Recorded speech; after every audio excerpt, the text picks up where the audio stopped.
ওয়াহিদ আসছেন আপনি আমাদের কাছে 1 বছর আগে। জি তখন ছিল IBS, জি আর একটা হলো খাওয়া দাওয়া হজম হতো না।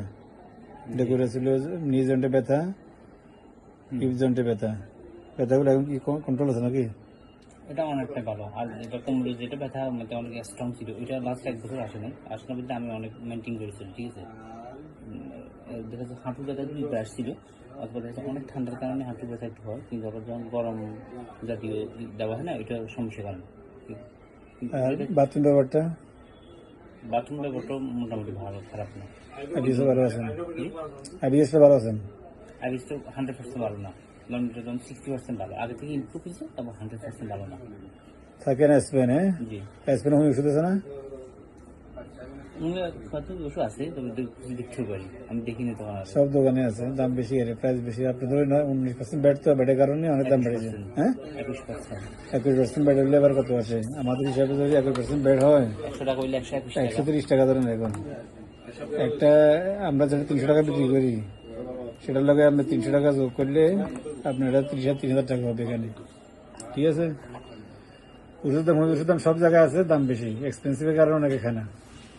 যাক, এখানে খেতে পারেন, অসুবিধা নেই। তাহলে আপনি আগে থেকে মোটামুটি ভালো আছেন। এখন এই ব্যথাটা আছে, জি এই ব্যথাটা মুভমেন্ট করলে বাড়ে পড়তেছে না? হ্যাঁ, এই ডান কাজে যেটা আছে, এটা আমি তো অনেক কাজ করলে, হ্যাঁ, হেভি ওয়েট অনেক কিছু করলে এই ব্যথাটা আসে। কিন্তু এটা তো গরম সেক অথবা দিলে হয়। আমি হসপিটালে গেলে ঠিক আছে, আমার ওরা ট্রিটমেন্ট দিবে, ওরা মানে থেরাপি দেয়। হ্যাঁ, আমি থেরাপি নিতে চাইছি না, এই কারণে আমি যাই না। শাক খাইতে ছিলাম, শাক দুধের তৈরি খাদ্য, তাই খালি সমস্যা হয় না, দুধ খেলে সমস্যা করে না এখন? দুধ আসলে আমি খাই না, দুধ খাইলে একটু সমস্যা হয়, কিন্তু দুধ আমি অ্যাভয়েড করি।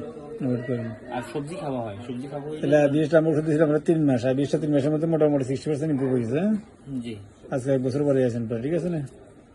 তাহলে ভালো থাকবেন। খাবার পরে মানে আমার ডেগুর উঠে, এটা আমাদের লাস্ট কিছুদিন আগে, 2 মাস আগে আমি খাবার পরে আমার 15-20 দিন প্রচুর ডেগু উঠতো। খাবার পরে Daegu Daegu Daegu Daegu automatic এটা চলে গেছে। আমি ওখানে হসপিটালে গেছিলাম, হসপিটালে যাওয়ার পরে ওর কোনো সমস্যা নেই, চলে যায়, আসলে চলে গেছে। কিন্তু এখন আবার আগে থেকে ওদের কাছে IBS চিকিৎসা নেই, ওরা শুধু আপনাকে বলবে যে ডায়েট ইমপ্রুভমেন্ট করার জন্য, ঠিক আছে না?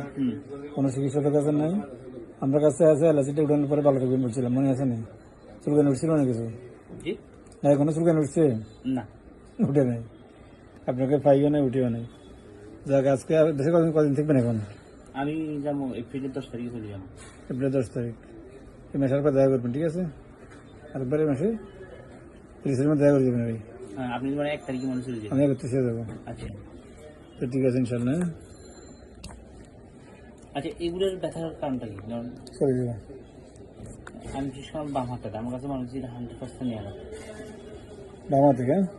হ্যাঁ, আর এইখানে এই যে ডান শোল্ডারের যে ব্যথাটা আছে, এটা গরম সেক দিলে অথবা মাসাজ করলে জোর এখানে টিপ দিলে চলে যায়, এরপর আবার আসে। কিন্তু এটা হেভি কাজ করার পরে এটা আসে।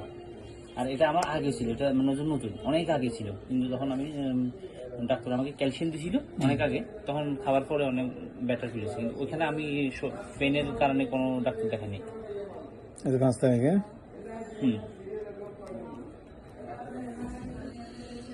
এটা খান, ভালো থাকবেন ইনশাল্লাহ, অসুবিধা নেই।